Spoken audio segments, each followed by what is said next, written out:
दोस्तों अस्सलाम वालेकुम। आज रियल एनालिसिस में हम मीडिया के किरदार पर बात करेंगे जो कि पाकिस्तान में एक इंतहाई अहम किरदार अदा कर रहा है, चाहे वो मनफी हवाले से हो या मुस्बत हवाले से तफसील से बात करेंगे।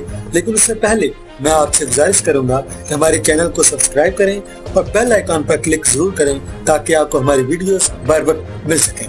दोस्तों, मीडिया का किरदार पाकिस्तान में बहुत अहम हो चुका है। हमें ये बिल्कुल नहीं बोलना चाहिए कि ये जो प्राइवेट चैनल्स की एक लंबी फहरिस्त है और जो चैनल्स हम देखते हैं ये जनरल परवेज मुशर्रफ की मरहून मिन्नत हैं कि जिसने इन चैनल्स को खोलने की इजाज़त दी।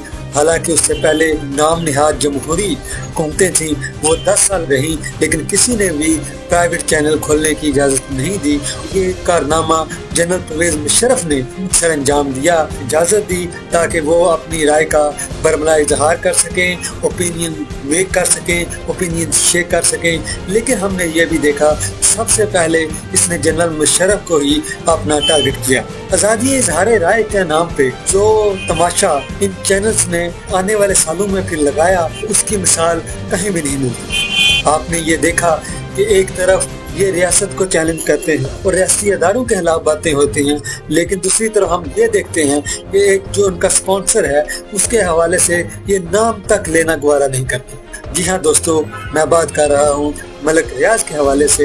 अभी हालिया की मिसाल के तौर पर अगर हम देखें तो 172 जो अफराद हैं जो कि जरदारी फायर कंपनी के लोग हैं, उनमें मलिक रियाज का नाम भी शामिल है। लेकिन आपने जरदारी का नाम जरूर देखा होगा, आपने उनके बेटे बिलावल भुट्टो का नाम तो जरूर देखा होगा, उनके वजीर आला का नाम तो जरूर देखा और पढ़ा होगा, लेकिन मलिक रियाज का नाम आपको कहीं भी नहीं मिलेगा। ये हकीकत आश्कार होने के बाद आपको ये बखूबी जान लेना चाहिए कि अगर आप मीडिया मालकान को पैसा ठोंसते जाएंगे तो वो आपके लिए हर वो काम करेंगे, आपके लिए एजेंडा सेटिंग करेंगे, आपके लिए ओपिनियन मेक करेंगे, आपके लिए रियासत के खिलाफ साजिशें करेंगे, मनफी कैंपेन चलाएंगे, उनका तासर खराब करने की कोशिश करेंगे और यही देखने को मिलता है। सवाई चंद एक अखबारात के आप किसी भी अखबार में देख लें, मलिक रियाज का नाम आपको नहीं मिलेगा जिसका नाम इस साल में शामिल हो चुका है। ये चीजें हमें वाज़े बताती हैं कि जो आज़ादी इज़हार राय का जो ढकोसला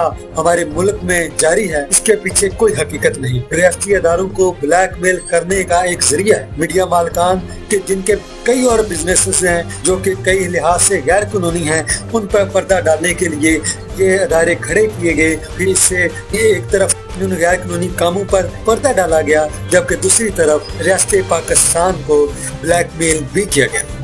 आप ये देखते हैं कि प्राइम टाइम्स पे कई एंकर्स हज़रात हर वक्त रियासत की और हुकूमत की छोटी से छोटी खराबी को तो बड़ा हाईलाइट करते हैं, बड़ा क्रिटिसाइज करते हैं, लेकिन वो दूसरी तरफ नवाज शरीफ के हवाले से या आसिफ अली जरदारी के हवाले से मामलात को उस तरह से बयान नहीं करते।